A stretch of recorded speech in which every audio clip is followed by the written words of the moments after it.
So in this video up till now we have seen a 2x2 direction control valve, that is one inlet one output. Then next we have seen 3x2 direction control valve, that is the 3 ports and 2 positions, inlet port, output port and exhaust port, normally open and normally closed type. And then third one we have seen, that is the 5x2 direction control valve, that is means 5 ports and 2 positions. One position is P connected to A, B connected to exhaust and one exhaust is blocked. In another position A connected to P, B connected to exhaust and one exhaust is blocked. 5x2. So generally 5x2 valves are used for double acting cylinder to control the double acting cylinder and 3x2 to control the single acting cylinder, or to control the pilot operated valves 3x2 valves are used. Now next valve, before going to the next valve, now we can see the different actuating mechanisms to actuate the valve, to actuate the DCVs. What are the different actuating mechanisms? So first one is the symbol of the push button type, second one is the symbol of pedal type, third one is the symbol of mechanical plunger, fourth one is the symbol of pilot operated, that is the compressed air operated, or it is also called impulse operated. Fifth one is the symbol of solenoid operated. Sixth one is the solenoid servo operated, or it is a combined symbol of solenoid plus compressed air. Seventh is the symbol of the spring. So how to actuate the valve, how to create a force against the set spring force, to overcome the set spring force, and to actuate the valve, what are the different actuation methods? These are push button type, pedal type, plunger type, solenoid operated type, pilot operated type and combined solenoid as well as pilot. So this is required as per the requirement, as per the application. We can choose any one of the actuation method to actuate the particular DCV, to particular direction control valve. Now in flow control valve, what we have seen up till now, that is the direction control valve. Now the flow control valve, the first simpler one is the non-return valve. Non-return valve, the name itself implies that the in a return direction flow is not allowed. Means what? In a symbol it is shown in a apex direction, flow is not allowed. So flow will be blocked in apex direction from right to left, but flow is allowed from left to right. Means whenever left to right flow is there, it will overcome the set spring pressure, it will lift the ball from its seat and input and output will be connected. So this is regarding the non-return valve. It is also called check valve. Next one is the variable flow control along with the non-return valve type. So variable flow control means what? With the help of the needle, we can either insert the needle fully or we can retract it from the passage of the flow fully. Means what? With the help of this needle we can obstruct the flow and we can variably means that can be changed. So variably we can control the output of the flow passage. Whatever the flow is connected from input to output, that can be adjusted with the help of this knob. Along with the non-return type means what? The flow, the controlled flow is possible as per the symbol from left to right, but from right to left no obstruction to the flow. Flow can be passed through non-return valve, but in left to right direction flow is obstructed with the help of the non-return valve and it has to pass through the metered arrangement. It has to pass through the flow control arrangement. So this is regarding the flow control valve. Now this is the circuit which shows the application of the flow control valve along with the non-return valve. Here the 3x2 main DCV is there. See, try to understand the symbols. This downward halo triangle is nothing but the symbol of the exhaust compressed air from the circuit. and the small circle along with its center, it is showing the pressurized line or compressed line from the compressor. Now it is a normally closed valve 3/2. Whenever it will be manually operated, that compressed air will be connected to the single acting cylinder through flow control valve and non-return valve. So flow going inside the actuator will be controlled, but while returning of the cylinder, there is no control over the flow. It can pass through the non-return valve in opposite direction. So it is called as the meter in circuit. To meter means to control. We are going to control the flow going inside the actuator. That's why it is called as meter in pneumatic circuit. So it is the application of the flow control valve along with the non-return valve. Now next flow control valve is the shuttle valve. The shuttle valve, it is having 3 ports, 2 inputs and 1 output. 2 inputs P1 and P2 and 1 output towards the actuator side, that is A is there. Now this is a either or, means or logic valve. Either P1 can be connected or P2 can be connected. If pressure on P1 side is more than the P2, it will block the port P2. It will push the ball to sit and to block the port P2, and P1 will be connected to A and vice versa. So this is the working of the shuttle valve. From P1 and P2, whose pressure is more, either P1 or P2, that flow will be connected towards the actuator side. So it is also called OR logic valve. It is also called OR logic valve. Now we can see the application of shuttle valve. We can see the application of shuttle valve. Now 2 valves are there, 1 and 2. Both are 3/2 normally closed type direction control valves. Now here both the valves are connected. Both the valves output is connected as an input to the shuttle valve, and output of the shuttle valve is connected to flow control arrangement and then to the single acting actuator. Try to understand its construction. One is the push button operated 3/2 normally closed valve. 2 is the roller operated 3/2 normally closed valve. Both the outputs are acting as inputs for the shuttle valve. After shuttle valve, it is connected to the flow control arrangement, flow control valve, and then to the single acting cylinder. Now as per the OR logic, whenever valve 1 will be actuated, it will connect the compressed air flow toward the shuttle valve, and then it will block the shuttle valve another inlet, and compressed air will be connected to the flow control valve and then to the single acting cylinder. If valve 2 is actuated, it will block the flow from the inlet 1, and then it will connect the compressed air flow through the shuttle valve through FCV towards the single acting cylinder. So either or arrangement, whose pressure is more, that pressure can be connected to the cylinder. Now if both the pressures are same, any one operation, either actuation of valve 1 or actuation of the valve 2, can be used to connect the compressed or pressurized air line to activate the single acting cylinder. Either or, that's why it is called as the OR logic. Any one valve can be used to actuate the output, to actuate the load. So shuttle valve can be used as a OR logic valve. It is a OR logic valve, either or. If pressures are different, it will connect the input line whose pressure is more. If pressures are same, if you actuate any one of the valve, it will connect the pressurized line towards the output.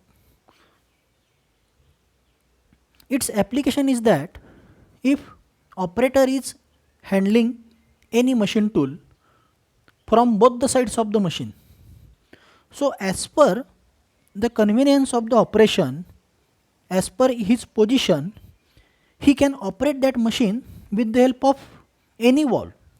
If two valves are available, with the help of any one valve, operator can operate that machine tool.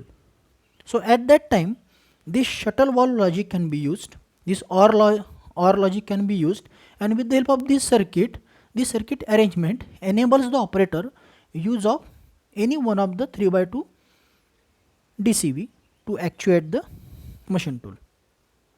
So this is the application of the shuttle valve. Next one is quick exhaust valve.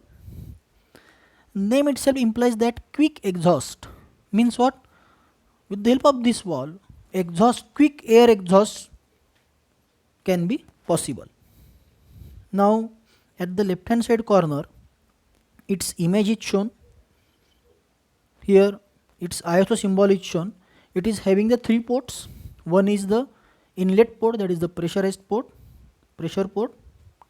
One is the actuator side port, that is the A, and R is the exhaust vent. Now quick exhaust valve is actually used to have the return stroke as fast as possible. During extension stroke for single acting cylinder,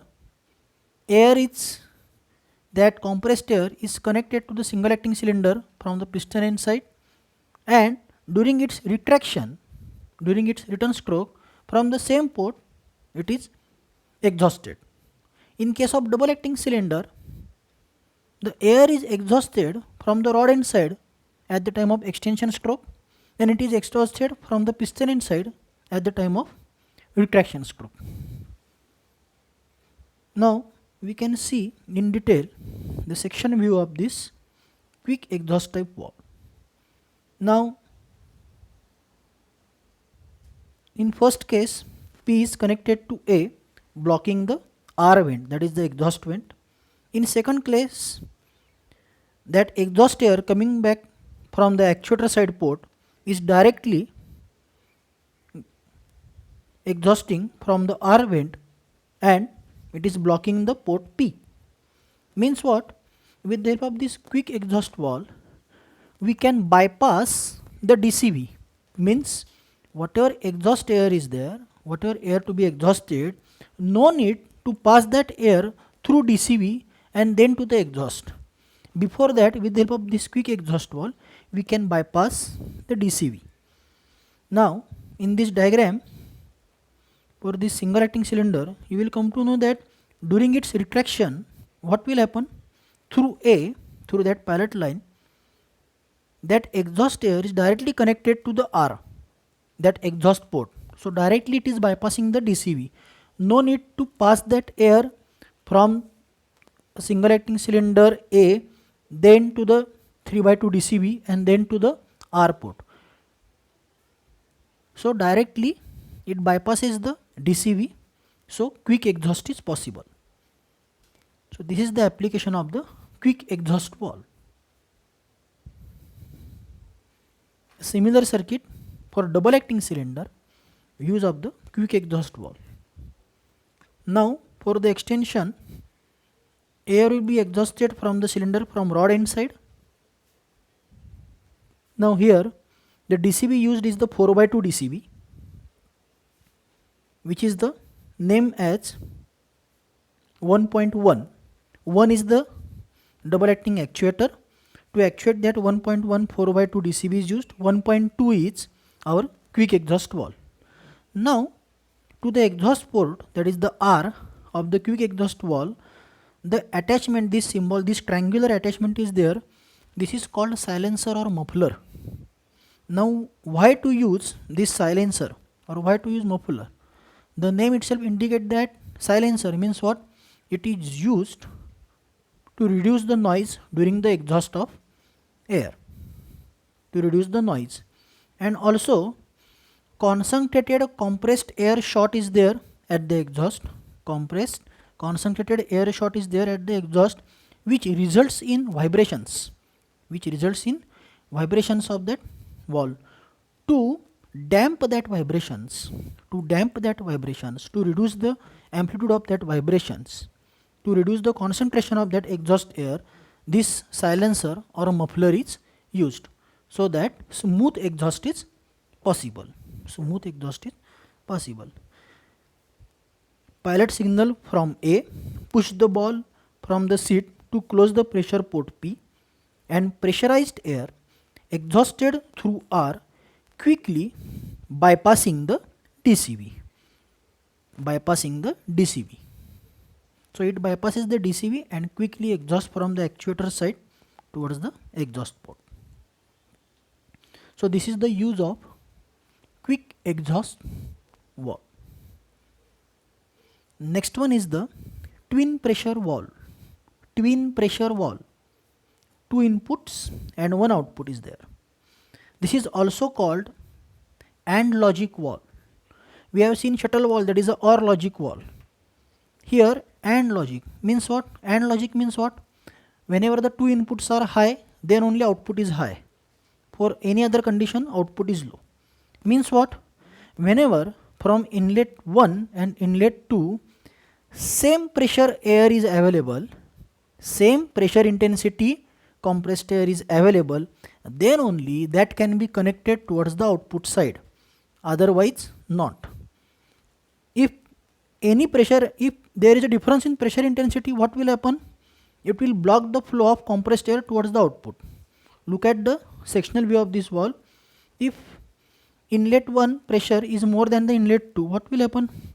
It will block the flow of inlet 1 towards the output, and it will block the flow of inlet 2 inside the valve, and vice versa. When both the pressures are same through the inlet 1 and inlet 2, then only it will not block the flow of the air going towards the output, going towards the outlet side. So this is the use of twin pressure valve. Now for twin pressure valve, once again I am repeating, two inputs and one output is there. Through two inputs, whenever the same pressurized intensity air is available, then only this valve is a open type valve. It will allow the flow towards the output. If there is a difference in pressure through the two inputs, it will block the flow through it and it will not connect the flow towards the output side. This is the twin pressure valve. It is also called AND logic valve.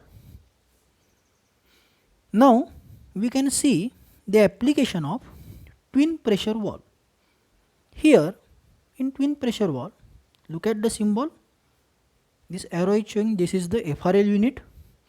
Now same intensity pressurized input line is connected to the valve 1 and valve 2.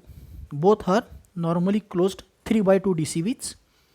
Now output of these 3/2 DCVs, that is the A and B, is acting as a two inputs to the twin pressure valve, and C is the output of twin pressure valve, which is connected to the single acting cylinder to actuate the single acting cylinder. So here whenever push button will be operated for valve 1 and valve 2, then only P will be connected A and B.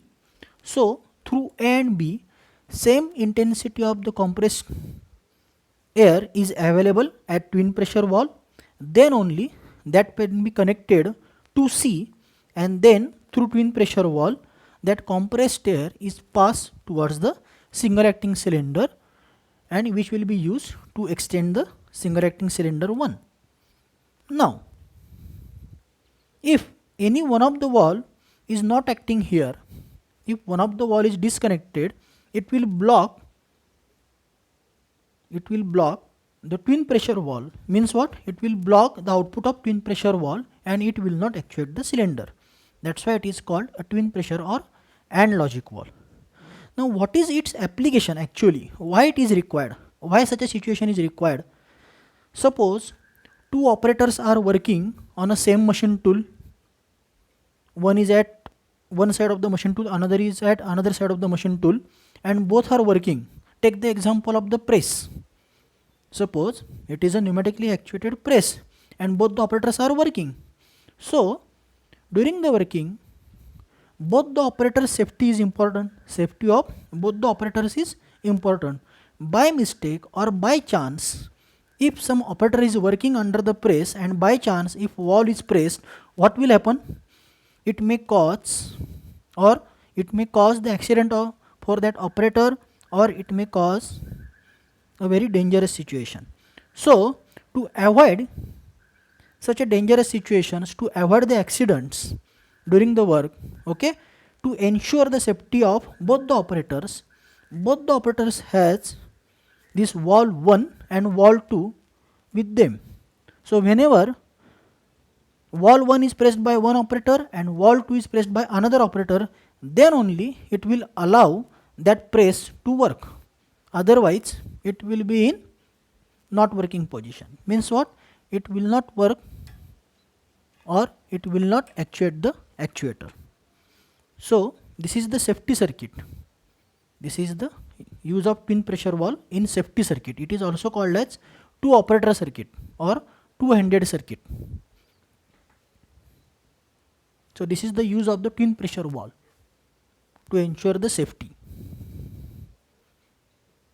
Next one is the time delay valve.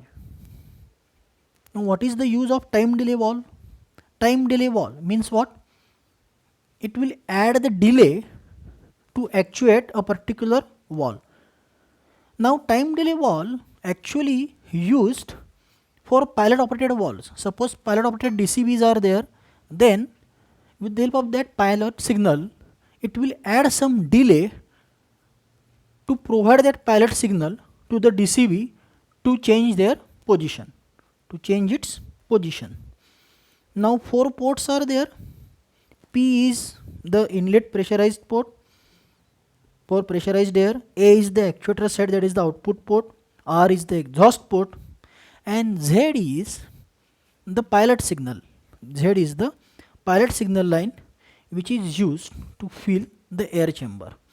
Now whenever that air chamber is completely filled and sufficient pressure is reached, which is more than the set spring pressure, then only that pressurized air from that air receiver or air chamber will push the spool to compress the spring, and then pressure port P will be connected to actuator port A. Then only P will be connected to A and R will be closed.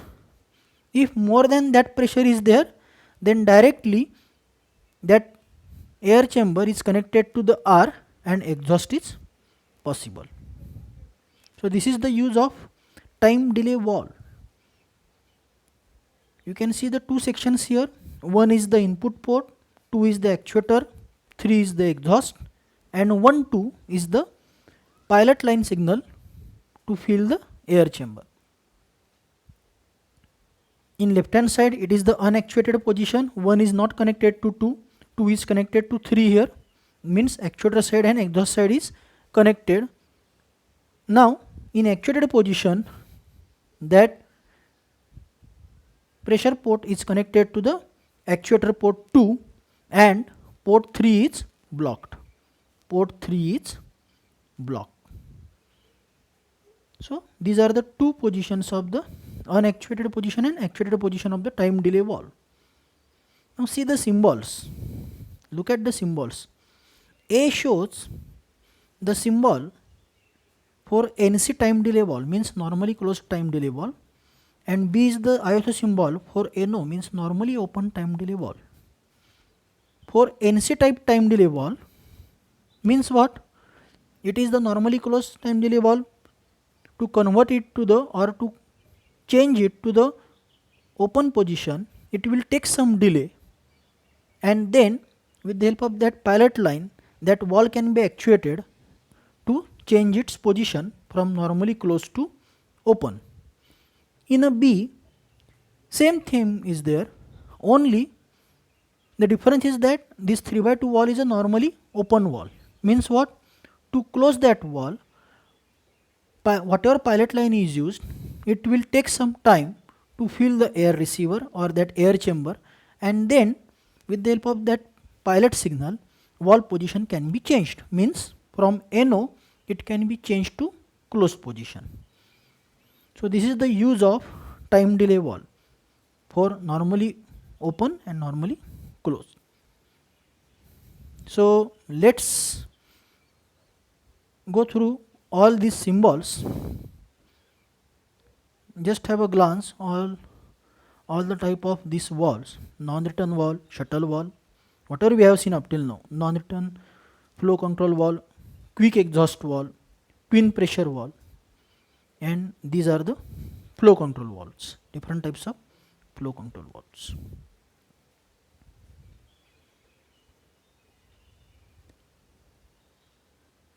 So this is the basic pneumatic circuit with the help of the 3x2 normally closed valve. One is the actuator, two is the 3x2 direction control valve, 3 is the FRL unit. FRL means filter, regulator, lubricator unit. 4th is the compressor, that is the air source. This is the use of pilot operated valve. Pilot operated valve is used with the help of the 3x2 valve. Its output is used to control the another 3x2 valve, and then that pressurized compressed air is connected to the single acting cylinder. So this is regarding the basic pneumatic circuits we have seen, that is the with the help of the direct 3x2 DCV and with the help of the 3x2 DCV, 3x2 pilot operated DCV and the actuator side. This is the, it is also called as the flow amplification. Means what? A very small flow is used to actuate a 3x2 DCV main valve. Then its output is nothing but the compressed air which is used to actuate the high flow DCV. To actuate the high flow DCV, and then in turn that compressed air means pressurized line is connected towards the actuator side. It is connected towards the actuator side.